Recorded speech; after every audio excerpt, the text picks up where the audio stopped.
Welcome back to another episode of ATTV. I'm here with Stephen Gunstream, CEO of Teknova. Steve, great to have you on the show.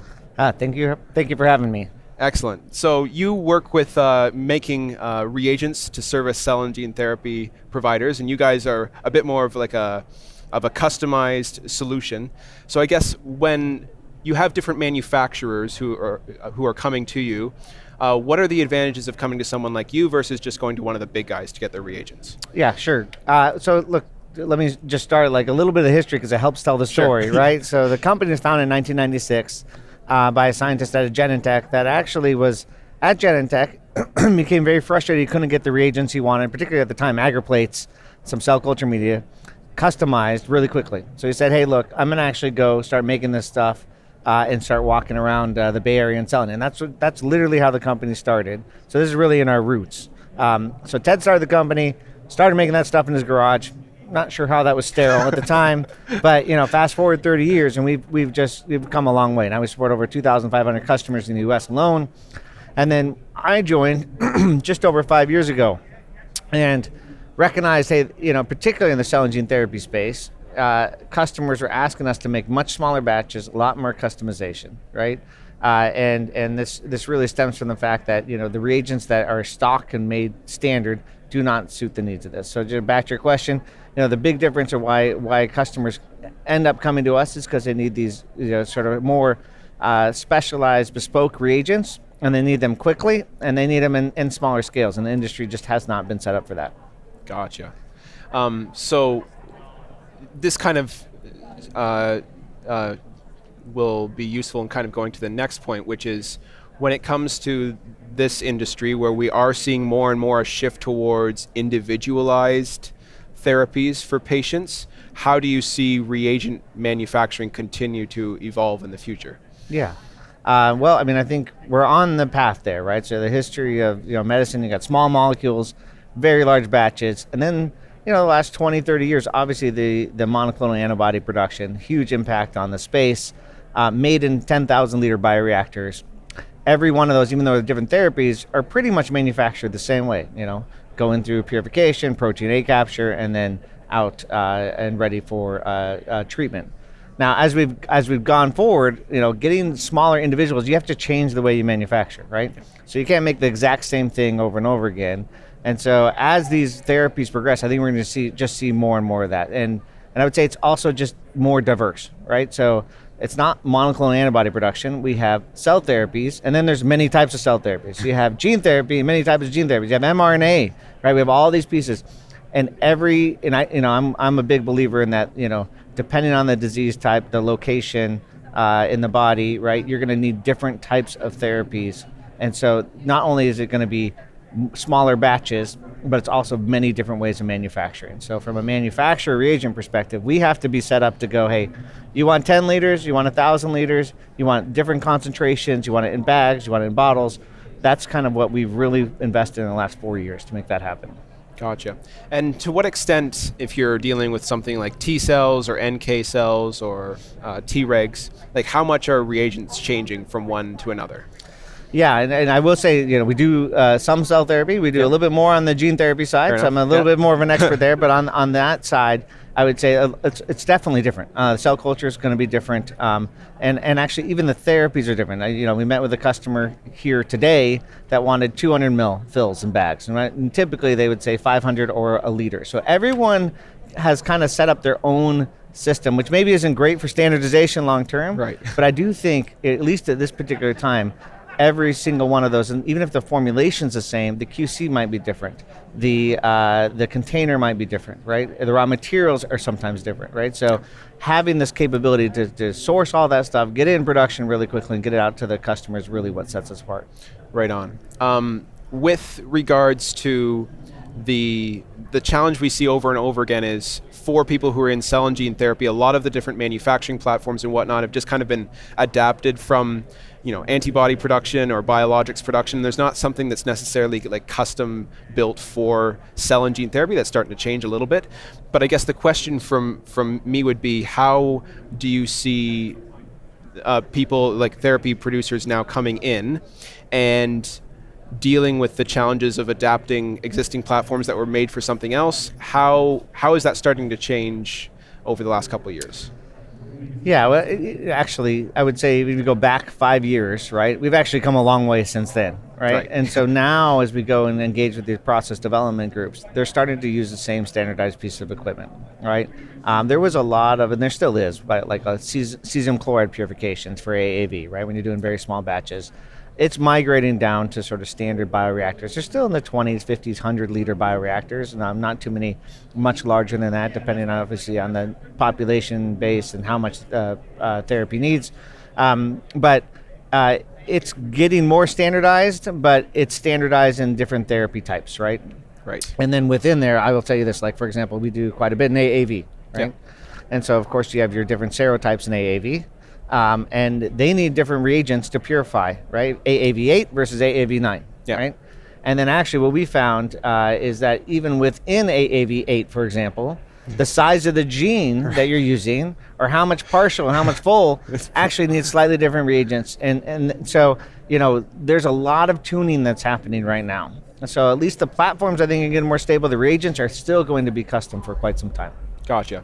So when it comes to making a customized reagent, you start in the small scale, you're optimizing your process, you figure something out that works.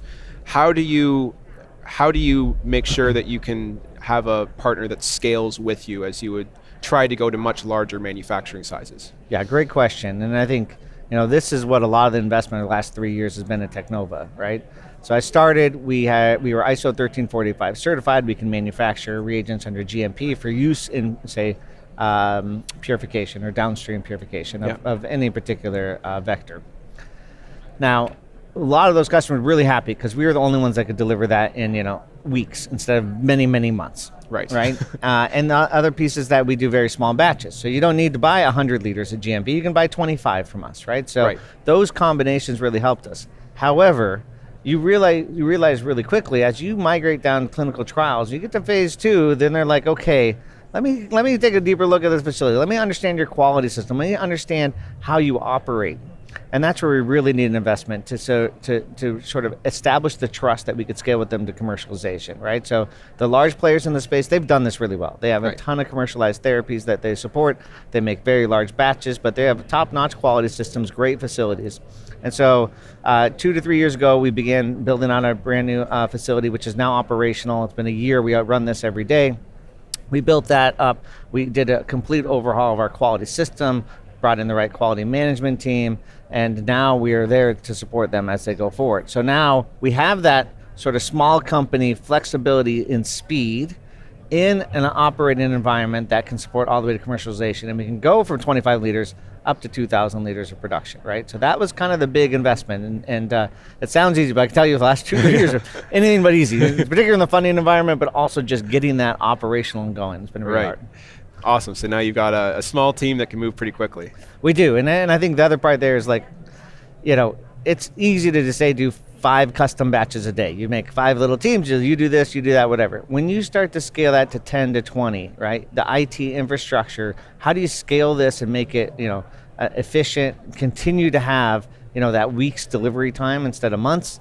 That's where we put the other part of the investment is all of the underlying infrastructure. How do you design a manufacturing system and platform to be modular so someone can order this in a bottle today and tomorrow they can order a bag, and you can quickly change your manufacturing facility and operations and not lose things, right? Have the IT systems track everything, have your routing automatically go, all that stuff. So this is now totally a scalable business as well. Gotcha.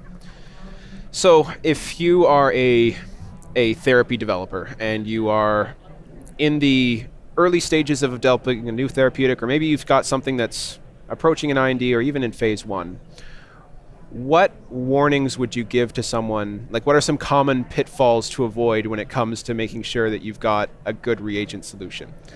Yeah, I think one of the things we always run into is, say we're working with a customer and they have a later stage, phase 2, and they're there and they want to move to Teknova, or even they're having some inefficiency problems, right?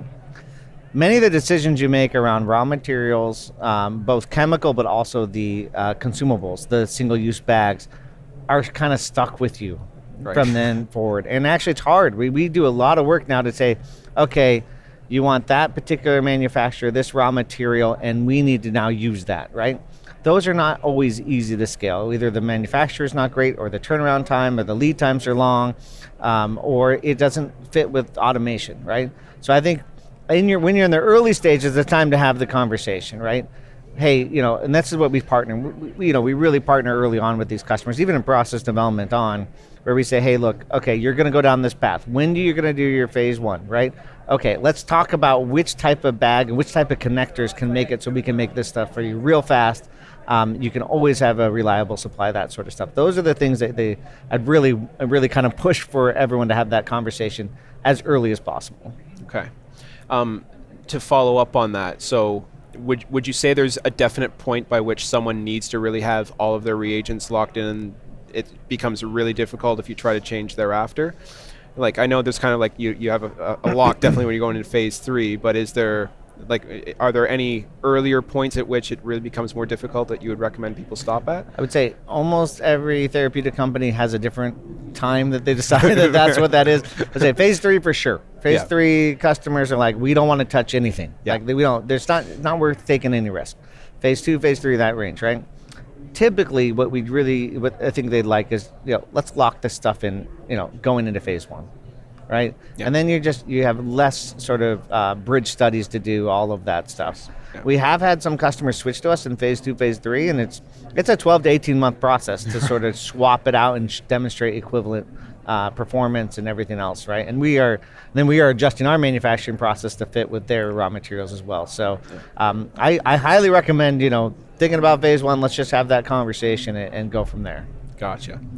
When it comes to problem solving on the fly with reagent manufacturers, what do you think are important things to make sure that you are able to make those quick adjustments when needed? Yeah, I mean, we're fortunate here at Teknova, right? We've been doing this almost 30 years. So we have a team, MSAT team, that can take a look at a formulation and they're like, okay, this is what's going to be hard.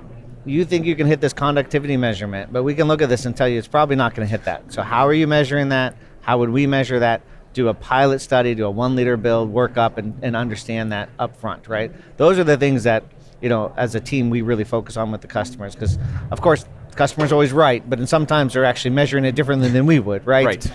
And you change raw materials, right? Those types of things really do matter. So, we really like to be that partner up front and have those conversations, because I think a lot of groups, even they move between different CMOs and things like that, you'll definitely get a different result in how you manufacture, how you hydrate powders, how you mix things, how you get things in solutions, how you titrate.